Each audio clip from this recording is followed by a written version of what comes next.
So what I want to start with today is a demo using my own hands as reference.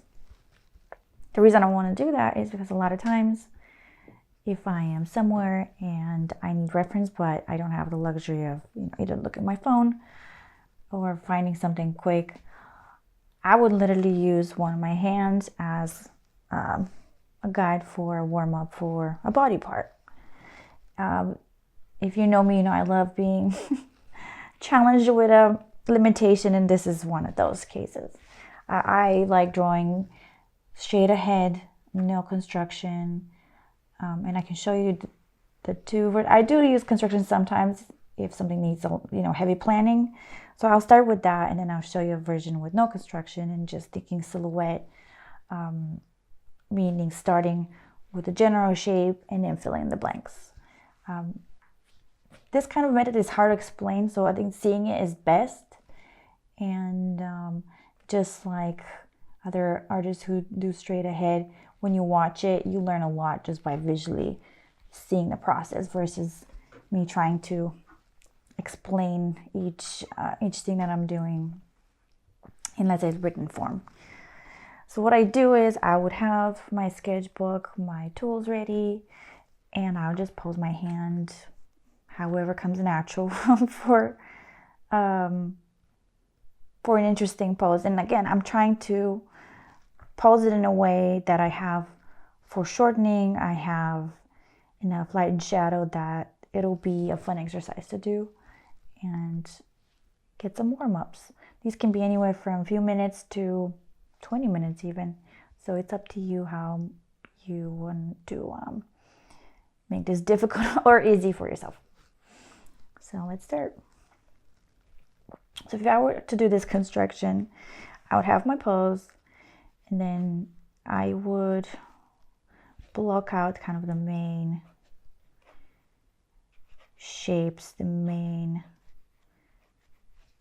knuckles where everything falls. This is not how I typically draw. It doesn't come natural to me. It does for some people, which is why for me it doesn't work, but it's not a bad method, if that makes sense. I think kind of a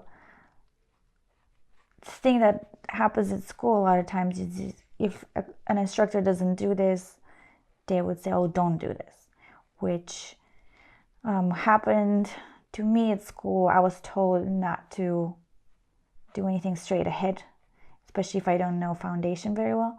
Well, it turns out that my brain thinks straight ahead. It's not a choice. It's more of a kind of a necessity at this point. And I was thinking silhouette more. I was not thinking construction. Construction was very difficult for me. So if you do find that one method is easier for you than the other, there's nothing wrong in doing that and choosing a different route that feels more to your liking. So what I tend to find with construction is things look a little stiffer than what I would want to do. So if I have my pose, then I would start obviously refining it with more interesting lines that have variation with, curves and straights.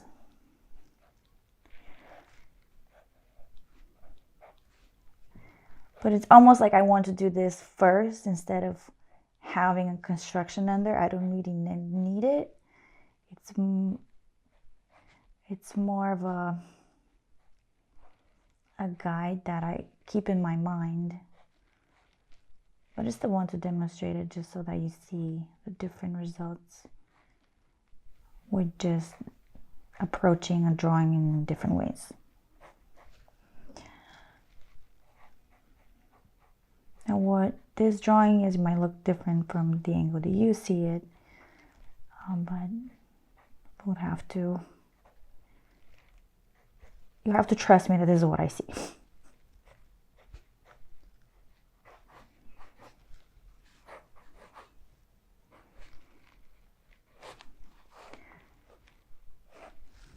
this is kind of roughly the pose.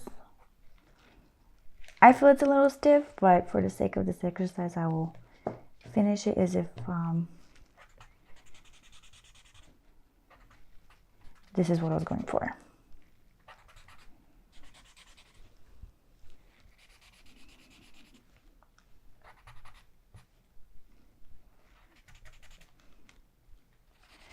What I'm doing right now is I'm laying the general big light and shadow shapes just to define the planes, the big planes, and then once I have that and it looks good, I will then do a more refined pass where I really pay attention to the details, to more subtle shading. But right now I'm just kind of doing a big pass, because if things feel wonky at this stage, I would actually correct things before I get into the details. Otherwise, you can detail as much as you want a drawing, but if foundation is rocky, it'll show through, regardless of how much detail you put in it.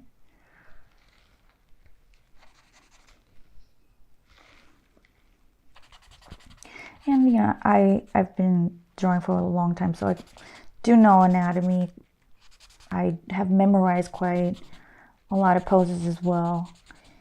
But if you were to do this from scratch without any foundation, I would recommend starting with learning the anatomy of the body, just so that you're familiar with what you're doing.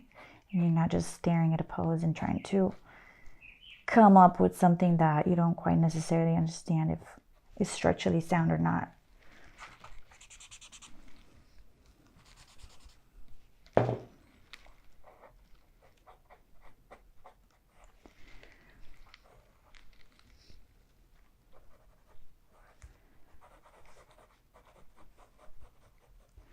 So as you can see, I am layering. I begin layering now more, so if things feel a little darker, and they should be darker, this will be the time to do that.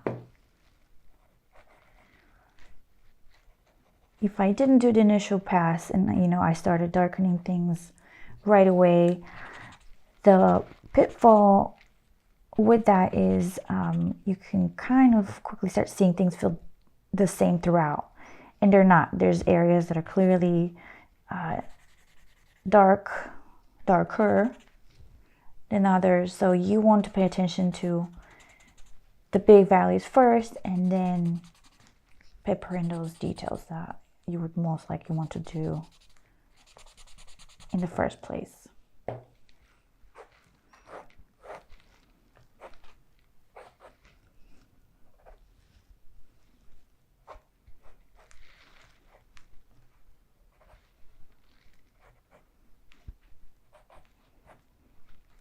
If you were to take away anything from this little exercise, is you don't need a lot to do art and to practice.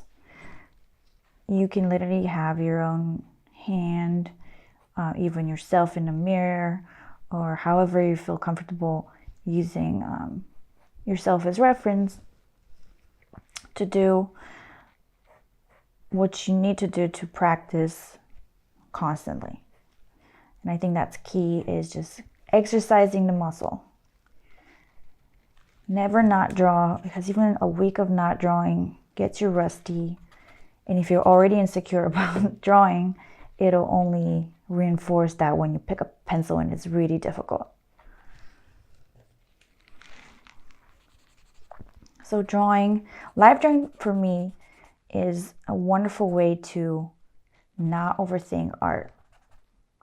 And by live drawing, I mean even using photo references and drawing as if you were looking at a model. If I want to draw, but I don't want to think about story, I don't want to think about what I'm really necessarily drawing, if it's interesting, if it's exciting, I revert to live drawing as a way to free myself from that I guess the shackles of overthinking. And I've done that before, where when I begin drawing and it's just ideas are not coming.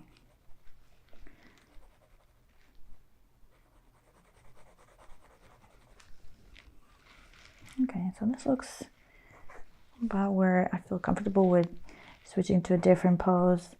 And then next one I'll show you how I want to actually approach it, which will be no construction, but silhouette first.